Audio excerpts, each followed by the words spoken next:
এই মায়া দুনিয়া কেউ তকলার পাশে দাঁড়াতে পারে এক আল্লাহ দ্বিতীয় রাসূলুল্লাহ জোরে বলে এক আল্লাহ দুই রাসূলুল্লাহ কিন্তু আমরা আল্লাহকেও ভয় করি না রাসূলকেও মহব্বত করি না। আপনি বলেন হুজুর আপনি কি বেশি বুঝে গেছেন?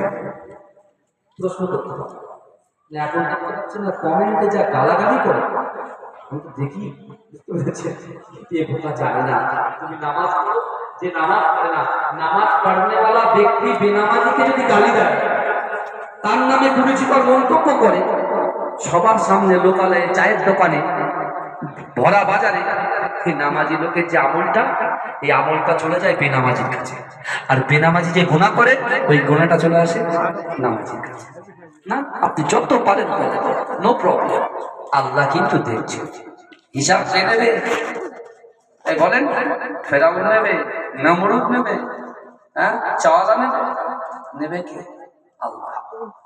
আল্লাহ একটা ঘোড়া মশা দিয়ে নমরুদকে সাইজ করতে পারে এরা চুনোপুটিকে সাইজ করা আল্লাহর কাছে কোনো ব্যাপারই নয়। কিন্তু আমাদের অস্ত্র কি বলেন আমাদের অস্ত্র বন্দুক নয় আমাদের অস্ত্র হচ্ছে পবিত্র আল কোরআন আর নামাজের পাটি হচ্ছে সব থেকে বড় অস্ত্র জোরে বলে জোরে বলবেন পিছনের ভাইরা একটা দয়া করে বলবেন সুবহানাল্লাহ আরে চিৎকার দিয়ে হবে সুবহানাল্লাহ।